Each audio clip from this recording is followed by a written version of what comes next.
ನಮಸ್ಕಾರ ವಿದ್ಯಾರ್ಥಿಗಳೇ. ದ್ವಿತೀಯ ಪಿ ಯು ಸಿಯ ಒಂದು ದೀರ್ಘಗದ್ಯ ಕೃಷ್ಣೇಗೌಡರ ಆನೆ. ಈ ಒಂದು ದೀರ್ಘಗದ್ಯವನ್ನು ಬರೆದಂತಹವರು ಪೂರ್ಣಚಂದ್ರ ತೇಜಸ್ವಿಯವರು. ಈ ಒಂದು ಗದ್ಯಕ್ಕೆ ಸಂಬಂಧಿಸಿದಂತಹ ಇಲ್ಲಿ ಒಂದು ವಾಕ್ಯ, ಎರಡು ವಾಕ್ಯ ಮತ್ತು ಸಂದರ್ಭದ ವಾಕ್ಯಗಳನ್ನು ಕೊಡಲಾಗಿದೆ. ಈ ಎಲ್ಲವೂ ಕೂಡ ವೆರಿ ಇಂಪಾರ್ಟೆಂಟ್ ಆಗಿರುವಂತಹವುಗಳು.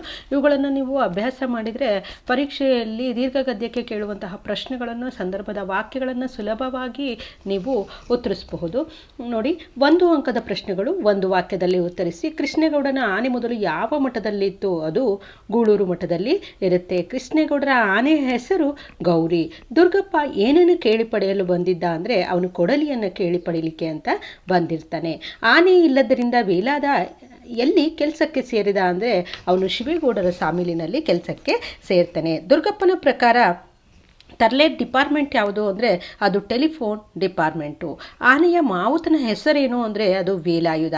ಶಿವೇಗೌಡರು ರಾತ್ರಿ ಆನೆ ಕರೆದುಕೊಂಡು ಹೋದುದೇಕೆ ಅಂದರೆ ಅದು ಸಾಮಿಲಿನಲ್ಲಿ ಕಳ್ಳನಾಟ ಇಳಿಸ್ಲಿಕ್ಕೆ ಅಂತ ಅವರು ಕರ್ಕೊಂಡು ಹೋಗ್ತಾರೆ. ಟೆಲಿಫೋನ್ ಸಿಬ್ಬಂದಿ ಯಾರ ವಿರುದ್ಧ ಮುಷ್ಕರವನ್ನು ಓಡಿರ್ತಾರೆ ಅಂದರೆ ಎಲೆಕ್ಟ್ರಿಕ್ ಡಿಪಾರ್ಟ್ಮೆಂಟಿನ ವಿರುದ್ಧ ಮುಷ್ಕರವನ್ನು ಓಡ್ತಾರೆ. ಜಬ್ಬರ್ ವೆಟರ್ನರಿ ಆಸ್ಪತ್ರೆಗೆ ಬರಲು ಕಾರಣ ಏನು ಅಂದರೆ ಹ್ಯಾಂಡ್ ಪೋಸ್ಟ್ನಲ್ಲಿ ನಾಯಿ ಕಚ್ಚಿದ್ದರಿಂದ ಅವರು ಇಂಜೆಕ್ಷನ್ಗಾಗಿ ಅಲ್ಲಿಗೆ ಬಂದಿರ್ತಾರೆ. ಮುನ್ಸಿಪಾಲಿಟಿ ಪ್ರೆಸಿಡೆಂಟರ ಹೆಸರು ಖಾನ್ ಸಾಹೇಬ್ರು. ನಿರೂಪಕರ ಪ್ರಕಾರ ಊರನ್ನು ಸ್ವಚ್ಛವಾಗಿಡುವುದು ಅವರ ಕರ್ತವ್ಯ ಆಗುತ್ತೆ. ರೇಂಜರ್ ಆನೆಗೆ ಶೂಟ್ ಮಾಡುವಂತೆ ಯಾರಿಗೆ ಸೂಚಿಸ್ತಾರೆ ಅಂದರೆ ಫಾರೆಸ್ಟ್ ನಾಗರಾಜನಿಗೆ ಸೂಚಿಸ್ತಾರೆ. ಆನೆಗೆ ಜಗದ್ಗುರುಗಳನ್ನು ಹೊರುವ ಕೆಲಸ ತಪ್ಪಿದ್ದೇಕೆ ಅಂದರೆ ಮಠದ ಜಗದ್ಗುರುಗಳನ್ನು ಜನರು ಅಡ್ಡ ಪಲ್ಲಕ್ಕಿಯಲ್ಲಿ ತಮ್ಮ ಹೆಗಲ ಮೇಲೆ ಹೊತ್ಕೊಂಡು ಮೆರವಣಿಗೆ ಮಾಡೋದರಿಂದ ಅಲ್ಲಿ ಆನೆ ಜಗದ್ಗುರುಗಳನ್ನು ಹೊರುವಂತಹ ಕೆಲಸ ತಪ್ಪುತ್ತೆ. ನಾಗರಾಜ ಕೋವಿ ಹಿಡಿದು ಎಲ್ಲಿ ಕುಳಿತಿದ್ದ ಅಂದರೆ ಅವನು ಕೃಷ್ಣೇಗೌಡರ ತೋಟದ ಬೇಲಿ ಮೂಲೆಯಲ್ಲಿ ಬಿಳಿ ಬೂರಗದ ಮರದ ಕೆಳಗೆ ಒಳ್ಳೆ ಆಯಕಟ್ಟಿನ ಗಂಡಿ ಅಂದರೆ ಶಿಕಾರಿ ಗಂಡಿಯಲ್ಲಿ ನಾಗರಾಜ ಕೋವಿ ಹಿಡ್ಕೊಂಡು ಕೂತಿರ್ತಾನೆ. ಆನೆ ಶಾಸ್ತ್ರದವರು ಏನಂತ ಭವಿಷ್ಯ ನುಡಿದಿರ್ತಾರೆ ನೋಡಿ. ಇಲ್ಲಿ ಒಂದು ವಾಕ್ಯದ ಪ್ರಶ್ನೋತ್ತರಗಳು ಇದೆ, ಆದರೆ ನೀವು ಮಲ್ಟಿಪಲ್ ಚಾಯ್ಸ್ ಕ್ವಶನ್ಸನ್ನು ಕೊಟ್ಟಾಗ ಇವುಗಳಿಗೆ ಕೊಟ್ಟಿರುವಂತಹ ಆನ್ಸರ್ಸ್ ಇರುತ್ತಲ್ಲ ಅವನ್ನ ನೋಡಿಬಿಟ್ಟು ಸರಿಯಾಗಿ ಅಲ್ಲಿ ಗುರುತು ಮಾಡಬೇಕಾಗುತ್ತೆ. ಹಾಗೆ ಆನೆಯ ಶಾಸ್ತ್ರದವರು 5 ಜನ ಪ್ರಾಣವನ್ನು ಕಳ್ಕೊತಾರೆ ಆನೆಯಿಂದ ಅಂತ ಹೇಳ್ಬಿಟ್ಟು ಅವರು ಹೇಳಿರ್ತಾರೆ. ರೆಹಮಾನ್ ಐ ವಿಟ್ನೆಸ್ ಅಂತ ಯಾರಿಗೆ ತೋರಿಸ್ತಾರೆ ಅಂದರೆ ಜುಬೇದಳನ್ನು ತೋರಿಸ್ತಾನೆ. ಟೆಲಿಫೋನ್ ಕಂಬದ ಮೇಲೆ ಮೃತನಾದಂತಹ ಲೈನ್ಮ್ಯಾನ್ ಯಾರು ಅಂದರೆ ಅದು ತಿಪ್ಪಣ್ಣ. ಪೊಲೀಸರು ಏನಂತ ಮಹಜರು ಬರ್ಕೊಳ್ತಾರೆ ಅಂದರೆ ನಾಗರಾಜನ ಕೋವಿ ಸಿಕ್ಕಿದೆ ಆದರೆ ಹೆಣ ಸಿಗಲಿಲ್ಲ ಅಂತ ಹೇಳ್ಬಿಟ್ಟು ಮಹಜರನ್ನು ಬರ್ಕೊಳ್ತಾರೆ. ನಿರೂಪಕರಿಗೆ ಯಾವ ಕೆಲಸ ಕಾಯಂ ಆಗಿತ್ತು ಅಂದರೆ ತಿಂಗಳಿಗೊಮ್ಮೆ ಜೀಪಿನ ಕೆಳಗೆ ಬಿದ್ದುಕೊಂಡು ಗೇರ್ ಬಾಕ್ಸು ಬಿಚ್ಚಿ ರಿಪೇರಿ ಮಾಡುವಂತಹ ಕೆಲಸ ನಿರೂಪಕರಿಗೆ ಕಾಯಂ ಆಗಿತ್ತು. ನಿರೂಪಕರ ಇಕಾಲಜಿಸ್ಟ್ ಗೆಳೆಯ ಯಾರು ಅಂತಂದರೆ ಅದು ಪ್ರಕಾಶ. ಪೋಸ್ಟ್ಮನ್ ಜಬ್ಬಾರನಿಗೆ ಒದಗಿದಂತಹ ತೊಂದರೆ ಏನು ಅಂದರೆ ಪೋಸ್ಟ್ ಕೊಡುವುದಲ್ಲದೆ ಪ್ರತಿದಿನ ಪೋಸ್ಟ್ ಬಾಕ್ಸ್ ಇರುವವರೆಗೆ ಹೋಗಿ ಪೋಸ್ಟ್ ಸಂಗ್ರಹಿಸಿ ಹೆಡ್ ಆಫೀಸ್ಗೆ ಕೊಡಬೇಕಾಗಿರುವುದು. ಯಾವ ವಿಷಯ ಪ್ರಸ್ತಾಪಿಸಲು ಲೇಖಕರು ಮೀಟಿಂಗಿಗೆ ಹೋಗಿದ್ದರು ಅಂದರೆ ಕಂತ್ರಿ ನಾಯಿಗಳ ಕಾಟವನ್ನು ಪ್ರಸ್ತಾಪಿಸಬೇಕು ಅಂತ ಹೇಳ್ಬಿಟ್ಟು ಲೇಖಕರು ಮೀಟಿಂಗಿಗೆ ಹೋಗಿರ್ತಾರೆ. ಮುಂದಿನದು 2 ಅಂಕದ ಪ್ರಶ್ನೋತ್ತರಗಳು. ಕೃಷ್ಣೇಗೌಡರ ಆನೆ ಹುಟ್ಟಿ ಬೆಳೆದ ಬಗೆ ಹೇಗೆ ಅಂತ ಕೇಳಿದರೆ ಕೃಷ್ಣೇಗೌಡರ ಆನೆ ಕಾಡಿನಿಂದ ಹಿಡಿದು ತಂದು ಪಳಗಿಸಿದ ಆನೆಯಲ್ಲ, ಅದು ಘಟ್ಟದ ಕೆಳಗಿದ್ದಂತಹ ಗೂಳೂರು ಎಂಬ ಮಠದ ಒಂದು ಆನೆ ಹಾಕಿದಂತಹ ಮರಿ. ಅದು ಹುಟ್ಟಿ ಬೆಳೆದದ್ದು ಎಲ್ಲ ಊರಿನಲ್ಲಿ ಜನಗಳ ನಡುವೆಯೇ. ಹಾಗಾಗಿ ಅದಕ್ಕೆ ಕಾಡಿನ ಇತರ ಕಾಡಾನೆಗಳ ಬಗ್ಗೆ ತಿಳುವಳಿಕೆ ಇರಲಿಲ್ಲ.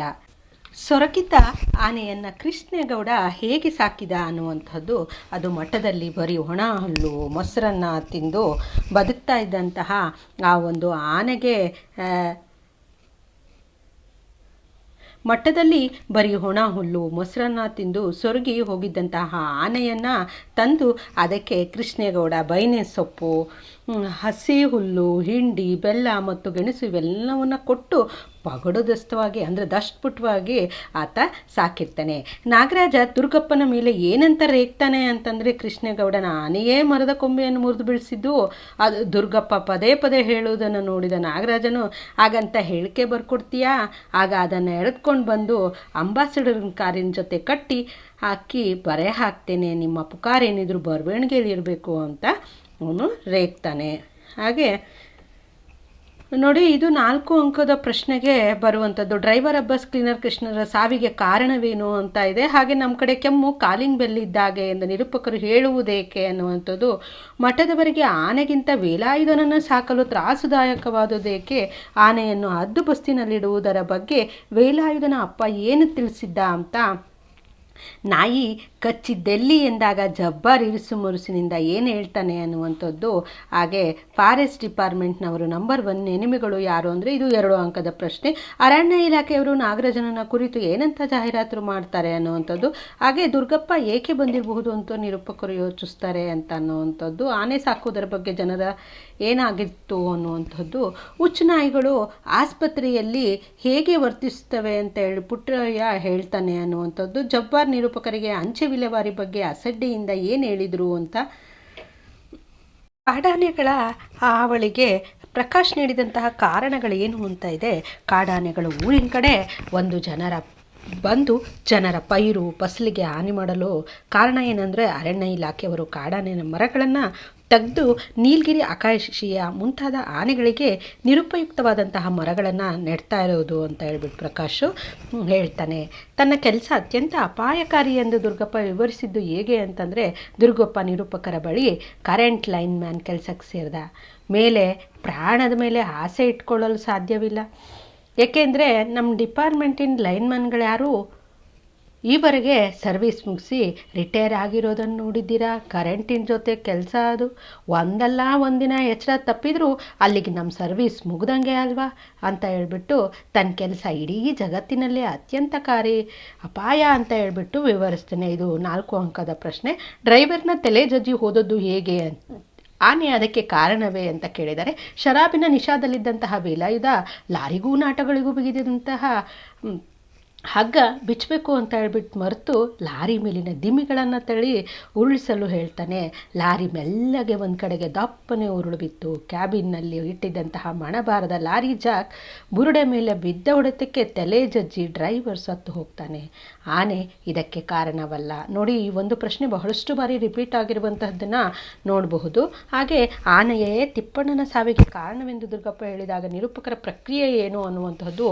ಆನೆಯೇ ತಿಪ್ಪಣ್ಣನ ಸಾವಿಗೆ ಕಾರಣ ಅಂತ ಹೇಳ್ಬಿಟ್ಟು ದುರ್ಗಪ್ಪ ಹೇಳಿದಾಗ ನಿರೂಪಕರು ಅದೇನು ಮಾಡುತ್ತಾಯ, ಆನೆ ಎಲ್ಲೋ ಕಂಬದ ಮೇಲೆ ಸತ್ತಿರೋ ತಿಪ್ಪಣ್ಣನಿಗೂ ಎಲ್ಲೋ ಓಡಾಡ್ಕೊಂಡಿರೋ ಆನೆಗೂ ಕತೆ ಕಟ್ತಿರಲ್ಲಯ್ಯ, ಬಾಯಿಲ್ದವರು ಈ ಪ್ರಪಂಚದಲ್ಲಿ ಬದುಕೋ ಹಾಗೆ ಇಲ್ವೇ ಏನಯ್ಯ ಅಂತ ಹೇಳ್ಬಿಟ್ಟು ಅವರು ಪ್ರತಿಕ್ರಿಯಿಸ್ತಾರೆ.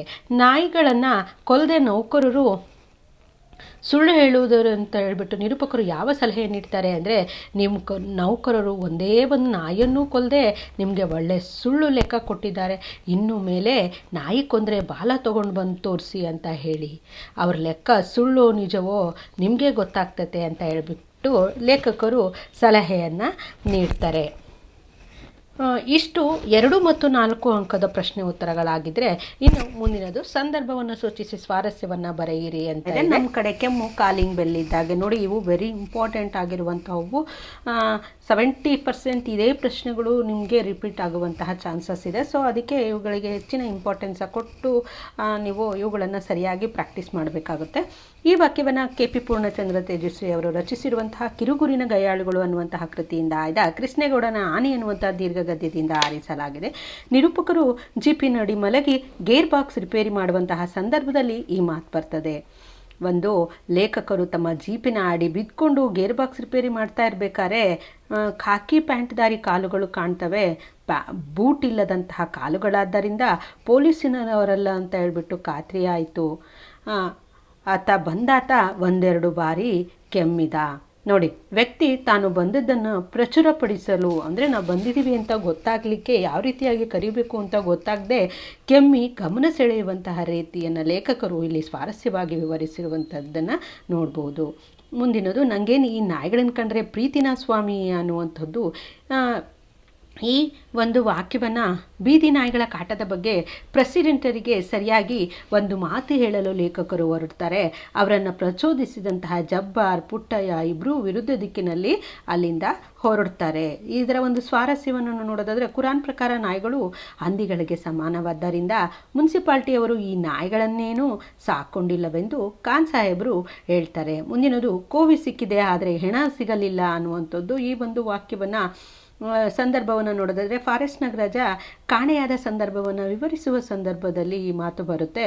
ಪೊಲೀಸರು ಕಾಡೆಲ್ಲ ಹುಡುಕಾಡಿ ನಾಗರಾಜನ ಕೋವಿ ಸಿಕ್ಕಿದೆ, ಆದರೆ ಹೆಣ ಸಿಗಲಿಲ್ಲ ಅಂತ ಹೇಳ್ಬಿಟ್ಟು ಮಹಜರನ್ನು ಬರ್ಕೊಳ್ತಾರೆ. ಅದರ ಸ್ವಾರಸ್ಯವನ್ನು ನೋಡೋದಾದರೆ ಜನಗಳ 108 ಥರದ ಬೇಜವಾಬ್ದಾರಿ ಊಹಾಪೋಹಗಳು ಹಿಂದೆಲ್ಲ ಹುಡುಕಾಡಿದ್ರೂ ಪೊಲೀಸರಿಗೆ ನಾಗರಾಜ ಪತ್ತೆಯೇ ಆಗಲಿಲ್ಲ. ಹಾಗೆ ಮುಂದಿನದು ಕುಶಾಲಿಗಂತ ಸೊಂಡುಲು ಬೀಸಿದರೆ ಸಾಕಲ್ಲ. ಈ ಒಂದು ಮಾತನ್ನು ದುರ್ಗಪ್ಪ ಕೊಡಲಿ ವಾಪಸ್ ಪಡೆಯಲು ನಿರೂಪಕರ ಬಳಿ ಹೇಳಿದ್ದಾಗ, ವಾಪಸ್ ಕೊಡು ಅಂತ ಹೇಳ್ಬಿಟ್ಟು ನಿರೂಪಕರ ಬಳಿ ಹೇಳಿದ್ದಾಗ ಕೊಡಲಿ ವಾಪಸ್ ಕೊಡಲಿ ಅಂತ ಹೇಳ್ಬಿಟ್ಟು ಬಂದಂತಹ ದುರ್ಗಪ್ಪ ಕೃಷ್ಣೇಗೌಡರ ಆನೆಯನ್ನು ಮನ್ಸಾರೆ ಶಪಿಸಿದನಲ್ಲದೆ, ಅಂದರೆ ಬೈದನಲ್ಲದೆ, ಆ ಆನೆಗೆ ಹೆಂಡ ಕುಡಿಸಿದ್ರೆ ಹೇಗಾಗಬಹುದು ಹೇಳಿ? ಮಕ್ಕಳು ಮರಿ ಓಡಾಡೋ ಜಾಗದಲ್ಲಿ ಓಡಾಡ್ತದೆ. ಕುಶಾಲಿಗಂತ ಸೊಂಡಿಲು ಬೀಸಿದ್ರೆ ಸಾಕಲ್ಲ, ನಮ್ಮಂಥವ್ರು ನಮ ಶಿವಾಯ ಅನ್ನೋದಕ್ಕೆ ಅಂತ ಹೇಳ್ಬಿಟ್ಟು ಲೇಖಕರಿಗೆ ಹೇಳ್ತಾರೆ. ಸ್ವಾರಸ್ಯವನ್ನು ನೋಡೋದಾದರೆ ದುರ್ಗಪ್ಪ ಆನೆಗೆ ಬೈದದ್ದು ಆನೆಯ ಕಿಡಿಗಿಡಿತನಕ್ಕಿಂತ ಅವನ ರೇಜಿಗೆಯ ಕಾರಣವಾಗಿದೆ. ಮುಂದಿನದು ಕಂಬದ ಮೇಲೆ ಯಾಕೋ ಕೈಲಾಸ ಕಂಡ ಹಾಗಿದೆಯಲ್ಲ ಅನ್ನುವಂಥದ್ದು. ಈ ಒಂದು ವಾಕ್ಯದ ಸಂದರ್ಭವನ್ನು ನೋಡಿದ್ರೆ ತಿಪ್ಪಣ್ಣನ ಸಾವಿನ ಸಂದರ್ಭವನ್ನು ವಿವರಿಸುವ ಸಂದರ್ಭದಲ್ಲಿ ಈ ಮಾತನ್ನು ಹೇಳಲಾಗುತ್ತೆ. ಜಂಕ್ಷನ್ ಬಾಕ್ಸ್ ಇದ್ದ 17ನೇ ಕಂಬದ ಮೇಲೆ ತಿಪ್ಪಣ್ಣ ಕುಳಿತಿದ್ದಾನೆ. ಕೂಗಿದ್ರೂ ಮಾತಿಲ್ಲ, ಕರೆದ್ರೂ ಮಾತಿಲ್ಲ.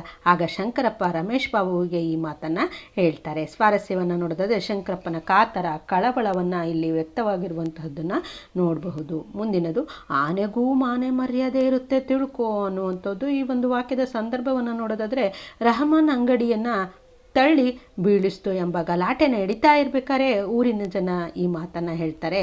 ಆನೆ ಒಮ್ಮೆ ರೆಹಮಾನ್ ಸಾಬಿಯ ಪೆಟ್ಟಿಗೆ ಅಂಗಡಿ ಉರುಳ್ತು ಅಂತ ಹೇಳ್ಬಿಟ್ಟು ಗಲಾಟೆ ಆಗ್ತಾಯಿತ್ತು. ಬಾಳೆಹಣ್ಣು ಕೊಡಲಿಲ್ಲ ಅಂತ ಹೇಳ್ಬಿಟ್ಟು ಅಂಗಡಿಯನ್ನೇ ಬೀಳಿಸ್ತು ಅಂತ ಹೇಳ್ಬಿಟ್ಟು ರಹಮಾನ್ ಸಾಬಿ ದೊಡ್ಡ ಗಂಟಲಿನಲ್ಲಿ ಕೂಗ್ತಾ ಇದ್ದ.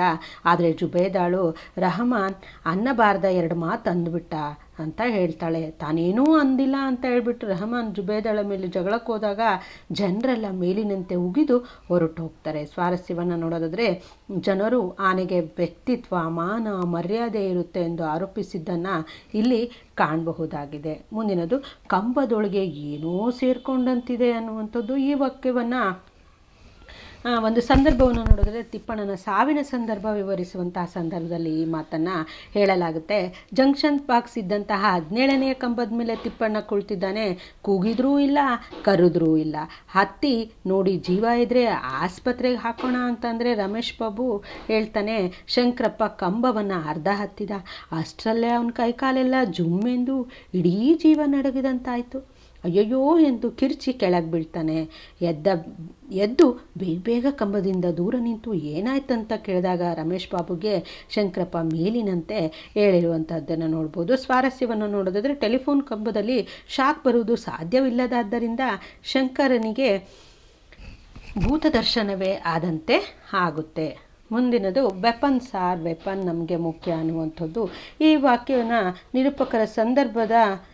ನಿರೂಪಕರು ದುರ್ಗಪ್ಪನ ಜೊತೆ ಫಾರೆಸ್ಟ್ ನಾಗರಾಜನ ಆಫೀಸಿಗೆ ಭೇಟಿ ನೀಡುವಂತಹ ಸಂದರ್ಭದಲ್ಲಿ ಈ ಸಾಲು ಬಳಕೆ ಆಗುತ್ತೆ. ಯಾವುದೇ ಅಪರಾಧ ಮಾಡಿದರೂ ಅದಕ್ಕೆ ಸಂಬಂಧಿಸಿದಂಥ ಆಯುಧ ನಮಗೆ ತುಂಬ ಮುಖ್ಯ. ನಾಳೆ ಕೋರ್ಟ್ನಲ್ಲಿ ಅವನು ಯಾವುದರಿಂದ ಮರ ಕಡ್ದ ಅಂತ ಹೇಳಿದಾಗ ನಾವು ವೆಪನ್ ಹಾಜರುಪಡಿಸ್ಬೇಕು ಅಂತ ಹೇಳ್ತಾನೆ. ಸ್ವಾರಸ್ಯ ಅಪರಾಧ ನಡೆದಾಗ ಅಪರಾಧಿ ನ್ಯಾಯ ಇತ್ಯಾದಿಗಳಿಂದ ಸಾಕ್ಷಿಯೇ ಮುಖ್ಯ ಎಂಬ ವ್ಯಂಗ್ಯದ ಮಾತನ್ನು ಇಲ್ಲಿ ಕಾಣಬಹುದಾಗಿದೆ. ಇಷ್ಟು ಸಂದರ್ಭದ ವಾಕ್ಯಗಳು. ಇವುಗಳನ್ನು ಸರಿಯಾಗಿ ಅಭ್ಯಾಸ ಮಾಡಿದರೆ ನೀವು ಪರೀಕ್ಷೆಯಲ್ಲಿ ಸುಲಭವಾಗಿ ಅಂಕಗಳನ್ನು ಪಡಿಬಹುದು. ಧನ್ಯವಾದಗಳು.